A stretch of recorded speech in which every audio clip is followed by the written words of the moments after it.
views and opinions expressed in this program are those of the participants and do not necessarily reflect the views of BronxNet or the program underwriters.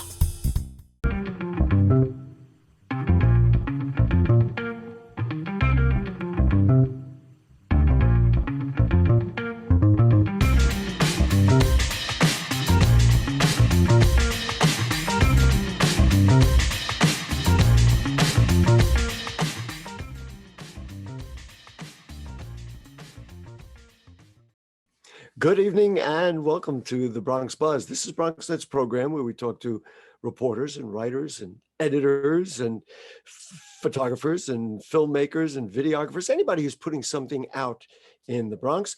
And this evening we're going to talk politics with an editor. And also in our second part of our show, the Historic Districts Council has put out a wonderful community series in the Bronx, and we're going to talk about that. So anyway, let's get started with our first guest. The first guest is the political editor-in-chief of Schneps Media, which has over 70 publications.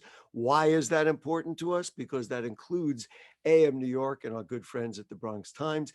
He's also the editor-in-chief of politicsnewyork.com, which is also a Schneps Media property. And actually, I should show this right here. Is the Bronx Times reporter, and there's politicsnewyork.com. Steve Witt, nice to have you with us, Mr. Witt. Thank you very much, Gary.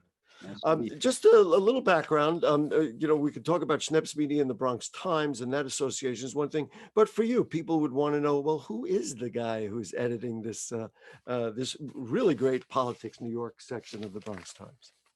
Well, I am a longtime reporter. I'm originally from Chicago, Illinois. I came to New York in 1980, and I originally came here as a musician, and I was a subway musician. And I got into journalism. I began a weekly column with an arts weekly paper in the Village called the Street Singers Beat. And I wrote a weekly column interviewing subway musicians for 7 years. Wow. And then I morphed into a job at the Times Herald Record in upstate New York in the news department. And lo and behold, I was hired after being a correspondent there for a year. And then I worked for various newspapers, dailies and weeklies. And then I came to New York and I worked for News Corp and Courier Life Publications. And then I started my own website. And then recently Schneps Media bought them. And here I am. Here you are. Covering for 20 years. You know what they say about people, let's say radio, which is my background, radio guys and broadcasting or TV people. They say the good ones have a trailer behind them that they're carrying their stuff.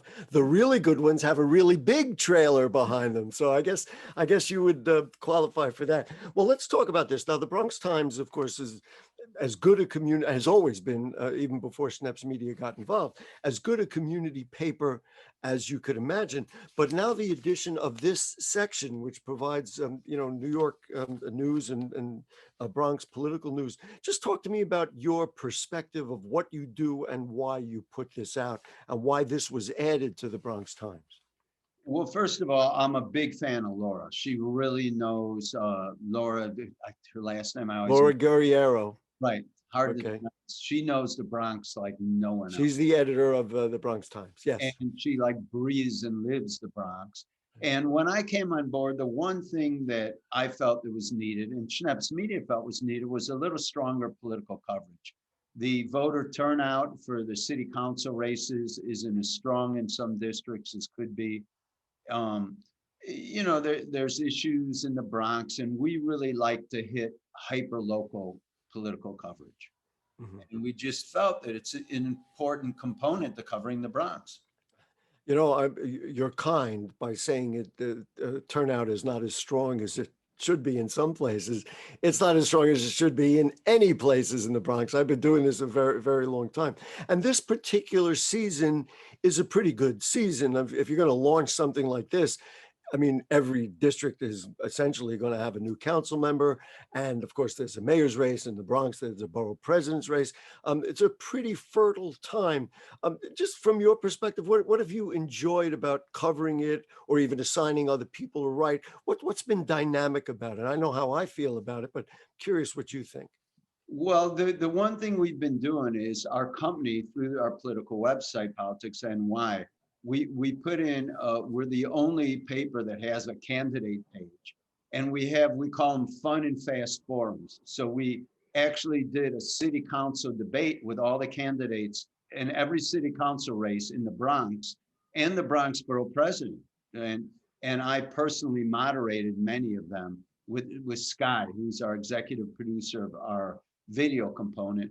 And you could find those on Politics NY/debate. We recorded them over Zoom. And I think the reason we did it is we felt we wanted to give exposure to everybody, entering the public political arena and see what they were about. We felt that it's a good civic obligation to do. Certainly we're on the same page. We're beginning to record all of them leading into a primary day, as you know. And the reason I'm thrilled is because this is about partnership. It's not about competition. And the more information we put out, the more perspectives we put out, the more people will come to vote, the better our communities will be. I mean, it's a domino effect like that. Exactly, and we're working with you on them. There's no question that the Bronx Times is co-sponsoring them. I find that the Zoom context is a challenge. I mean, we've been doing debates in a room, and I've been doing them in a studio for many, many years. Curious what you thought about trying to manage 3 candidates, 4 candidates, 5 candidates, sometimes more in this box per box per box framework. And after you say what you think, I'll tell you what I think. Okay. I think at first it was a challenge. There's some advantages when people go on and on. You can do we do this, or right. This, like shorten it up time. And if they go on and on, we can mute them. You can't do that. That's true. Yeah, well, you could cut the mic, but that gets really ugly. That's right. Not good. But, we tend to give the ground rules. And then we say, when you go along, you're going to see this or this. And that means wrap it up. So, I think it is a little bit of a challenge. But, human beings are very adaptable. And I mean, I'm sure you've adapted through the pandemic. And now it's almost getting to be adaptable back, because now we're going to have to start doing live things again. Eventually we will. I know that people have been asking me at BronxNet Television, when are we getting back into the studio? There's the studio space thing. It's much more complex. For me, the immediacy is amazing, because I could call a Congress member, and instead of having to wait for him or her to get to the Bronx and book time, and it gets very which we've done, of course, for a quarter of a century, but now they could do it during their lunch hour, and they pop in. We can do an interview, and the access is tremendous. The one thing that was frustrating for me was, in a room I could manage a conversation. I could point them and say, "You do this. Hang on 1 second. You can answer." That kind of thing. And with Zoom, it's very complicated. So what we are doing now, we're just adding more time, so that if they do have a rebut or they do want to go back and forth, we have the framework.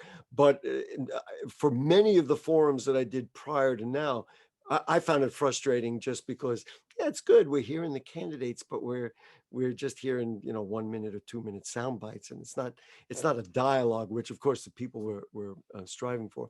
So how do you see this developing once you get past, or is, what you've laid out already what you're going to do, or are there new ideas or new things that you're going to do as we move toward the future?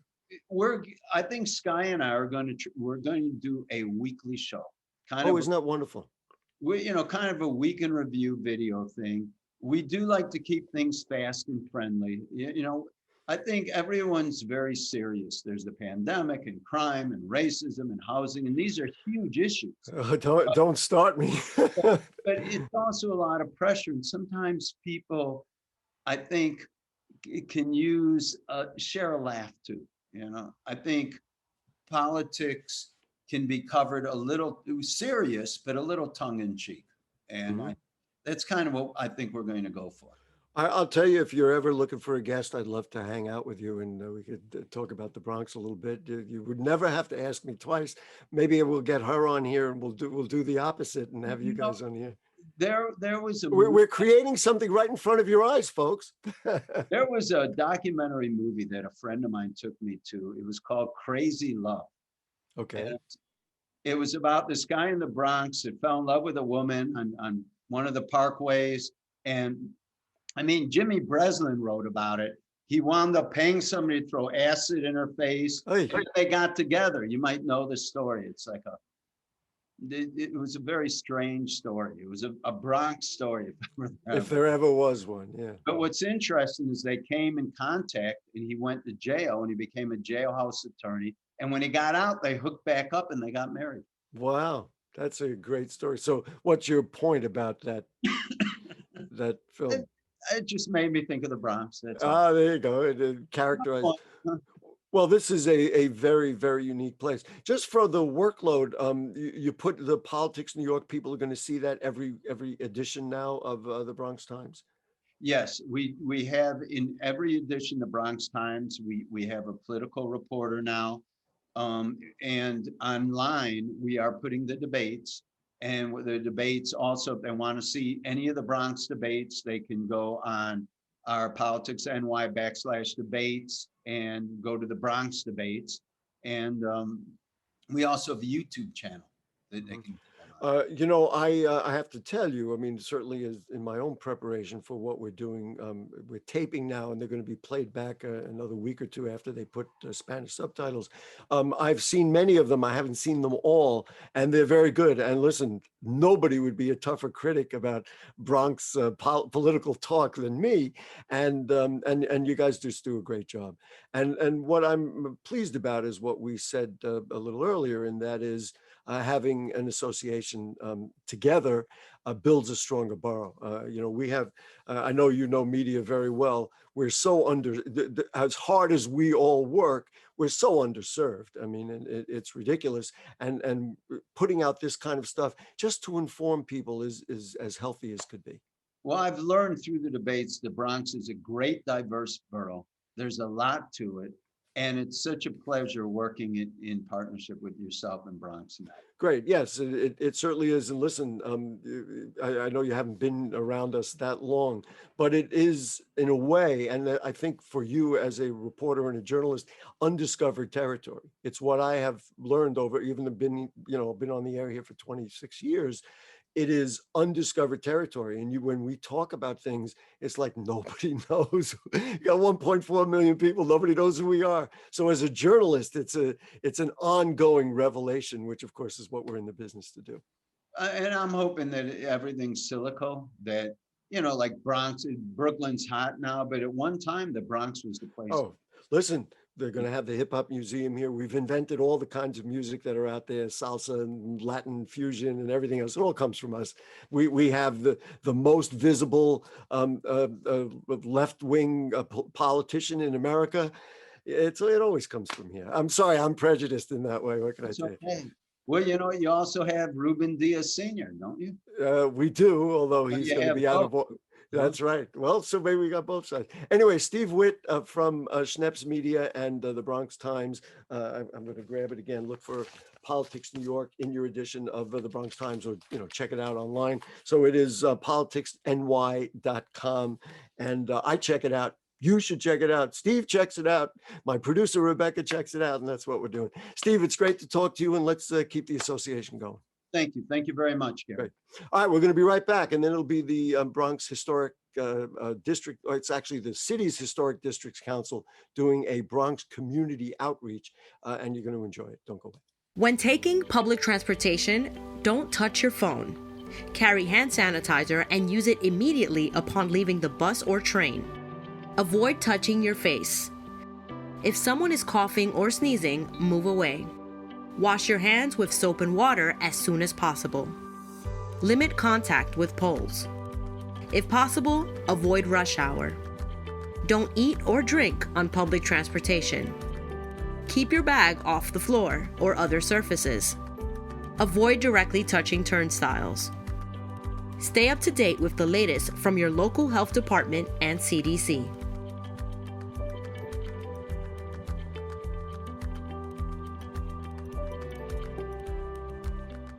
This year, New York City began using ranked choice voting in primary and special elections for local offices, such as mayor, public advocate, comptroller, borough president, and city council. Ranked choice voting means that voters can rank up to 5 candidates in order of preference, instead of casting a vote for just one. You can still vote for just one candidate if you prefer. So, how will your ballot look? Your ballot will look the same as always, except now there will be a checkbox with ranking numbers depending on how many candidates there are in a race. So how does it work? If your first choice gets over 50% of votes, they automatically win the race. If none of the candidates get more than 50% of votes on the first round, then the candidate with the least amount of votes gets eliminated, and the votes get recounted again in a second round of counting. Here's an example. Let's rank colors. I like blue the most, so I'm marking it 1. I like purple second, green third, and orange fourth. Okay, my votes are in. Now other votes are counted and the results are as follows. Blue earned 36%, purple earned 27%, green earned 19%, and orange earned 18%. As you can see, none of these colors earned more than 50% of the votes. So the one with the smallest amount of votes gets eliminated.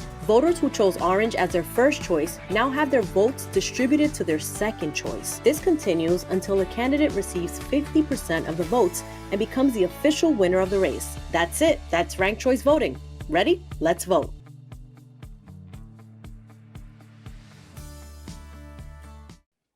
Okay, back with you on the Bronx Buzz. And let's talk now with the public relations specialist at the Historic Districts Council. It is my friend Diego Robayo.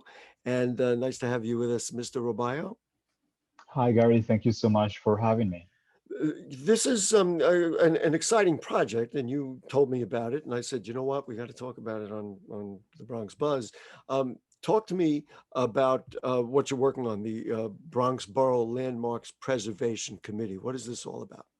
Yeah, so this is a committee that the Historic Districts Council has been working on for the past year or so.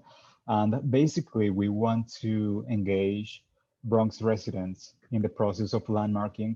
We also want to educate them in the historic treasures, in the cultural and architectural history of their neighborhoods. So what we've been doing in the past couple of months is that we invite speakers from different neighborhoods in the Bronx, and they talk about their favorite historic places from point of view of architecture, but also cultural, cultural significance and history of those places. Is this something that's going on in all 5 boroughs, or are you saying, you know what, the Bronx hasn't gotten the attention it deserves, so we want to give it some attention? Yeah, this is only happening in the Bronx, actually. There you go. Yeah, all right, I'm right with you. Yeah, no, because when I started working at the Historic Districts Council, we noticed that Bronx residents, they're not as engaged as, for example, Manhattan residents or Brooklyn residents in the process of landmarking. So we wanted to engage them. We wanted to encourage them to participate in knowing more about the history of their neighborhood. And it's been very, very satisfying. When we started, we were doing some walking tours in different neighborhoods. We had one in Mott Haven and in Hunts Point, and we only invited residents. We only wanted to have residents because we wanted them to be engaged and appreciate their own neighborhoods. Do you find that people are surprised, Bronx people are surprised, like for example, in the Mott Haven Historic District, which is just so gorgeous, that when they walk through, they go, wow, I had no idea? Or are they finally, somebody's recognizing, the great things that we have in our borough? Or both? We usually have both cases. Yeah, when we're doing these walking tours and when we're doing the Zoom calls, video calls, it's so interesting that most of the people who participate in these events, they always mention some kind of flashback of the time when they were little that relates to the place that we're talking about, and that's very beautiful. For example, in the first walking tour that we did in Hunts Point, we had a resident who was 90-something years old, and she joined half of the walking tour, and she was telling us personal stories of the neighborhood, and so it's so beautiful to see how how the architectural history, the heritage of those neighborhoods, how they are related to the personal stories of Bronx residents. That's been very, very beautiful. In terms of the development of the borough, it's no secret. We have many immigrants who come in, many have come in recently. And I always find that it is incredibly gratifying when you find people, even like myself. I mean, I'm born and raised here and have lived here, for a while and live in one of the historic districts, as a matter of fact, that when people come here, that they understand they're part of something larger than themselves. It's not just, listen, we're all working hard. We know what's out here in the Bronx, but immigrants in the Bronx. This is since day one, since the first minute. It's always been about what it still is about, and we're able to demonstrate that, as you say, through architecture and through the beauty of the borough. Yeah, that's completely true. And that's why we always want to invite everyone, people from different backgrounds, regardless of how long they've been living in their neighborhood. We always want to invite all people to learn more about the history of their neighborhood. Mhm. Yeah, Are there places now? Where have you been? Now there have been group meetings, and of course now everything is on Zoom. But are there neighborhoods that you're going to? Just give me some of the places that you've been, so people can get a sense of what this really is about. yeah. So before the pandemic, we were doing some in-person meetings, and we were able to do a couple of walking tours. And we had one walking tour in Hunts Point. We met at the point with the help of the community board to in the Bronx. They helped us invite local residents to join us in that walking tour. And we also had a walking tour in Hunts Point, and our work in the Bronx goes way beyond the Bronx Borough Landmarks Preservation Committee, because one of our programs is the Six to Celebrate program, which every year we select six community-based groups from all over the city, and we help them promote preservation projects, activities. And some of those groups have been from the Bronx. So through that program, we've worked with groups from Kingsbridge, Woodlawn, from also from different parts of the Hmm. Bronx, from Little Italy. And every time we work with a community-based group through that program, we make a walking tour. So Now, we've were been you doing. able to do that through the pandemic? I'm thinking that there was probably a lag in between, and I'm assuming now we're getting a chance to get back to it. Yeah, no, we were not able to do that through the pandemic. So when the pandemic started, we did everything online on Zoom, and we had speakers from different neighborhoods. We had, for example, Elena Martinez, who is the co-director of the Bronx Music Heritage Center. She talked about, for example, the cultural heritage and of different areas of the Bronx and how specific places relate to Latino music. We also had, for example, Angel Hernandez, who is a Bronx historian. He walked us through the South Bronx and his favorite historic buildings in the South Bronx. And when he finished talking, we talked to Mike Amadeo, one of the members of our group. He went to his Well, store. Mike is one of the members of the group. I mean, of course, for people who don't know, Mike has a legacy music store in the Bronx on Prospect. Yeah, Mike is a legend of the Bronx, and he joined us for that meeting, and he talked about how the pandemic has affected his business, and surprisingly, he was saying that the pandemic has affected his business for good because he's been able to sell lots of instruments, Yes, people, which this had been out there, and I thought it was a fascinating perspective in general about people, but also in the Bronx, where music is king, and it doesn't matter who you are or where you're from, all that music seems to come in the Bronx. So I was very, very pleased to hear that for any business, of course, to do better during this horrible time. yeah. Um, I'm just curious about you. You are learning about the Bronx through this process. Are there any things that places that you have said, wow, this is kind of unbelievable. I wasn't aware of this. I mean, has it been an education for you? Is I guess what I'm Yeah, asking. it's been an education for me, and I'm always surprised by the culture of the Bronx. I think that's so unique of the Bronx. For example, in one of our meetings, we had Nicer, who is a member of the iconic graffiti group Tats Crew, and he talked about all the graffitis that they've done throughout the Bronx. And every time he was talking about a specific mural, he also talked about the history behind that mural. And it was fascinating to me to hear all the interesting stories that are behind all those murals, and also the music, and the way he explained how graffiti and hip hop and fashion are related to each other. To me, that was incredibly fascinating, and that's one of And my I have to, favorite. if I can interject, this is the core of Bronx culture, is that the interrelationship of all our artwork, all our creativity, which then goes into our ethnicity, our diversity, and of course, all of it affected by our locations. I mean, you're really in the core of the Bronx here, as far as I'm concerned. Certainly, when you Yeah, talk to my buddy Nicer at Tats Crew, that they in themselves are a great Bronx story, having done graffiti and got in trouble for it, and then all of a sudden turned it out into a very healthy corporation. So anyway, I'm yeah, sorry, I couldn't resist, because yeah, this no, really, to me, speaks right to what I know about my hometown. yeah, that was very fascinating, and that's one of my favorite parts of the history of the Bronx, and also the architectural history.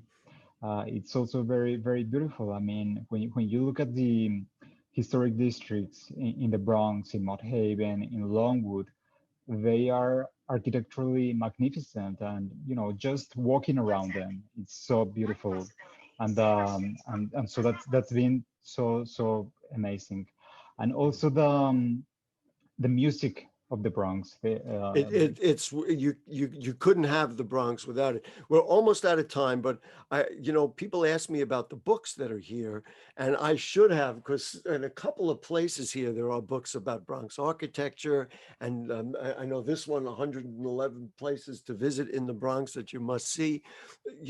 We understand this. The more that we can do with you and what you're doing, and the more people of the Bronx who can appreciate it, we're just all going to do better. So why don't we wrap this up? And Diego, you tell us exactly what people need to know, where they can find the videos, where they can participate in these walks, and all those kinds of things. Yeah, so please visit You our got about website, 30 seconds, so go ahead. which is hdc.org, and my email address is v as in Diego, ROB as in boy, AYO at hdc.org. And please feel free to email me Right. about our programs, and I would love to hear from all people from all So over the it's Bronx. HDC, Historic Districts Council.org. That's the main thing. Diego Robayo, thank you so much for joining us. Thank you for sharing Bronx culture and helping Bronx people understand it better. It's right at the core of what we need to do. We really Thank you. appreciate your time. Folks, that will do it for the Bronx Buzz. We got a lot going on. We're going to be doing, which you might already see, debates in all of the races in the Bronx on Bronx Talk. So we'll see you then. Good night.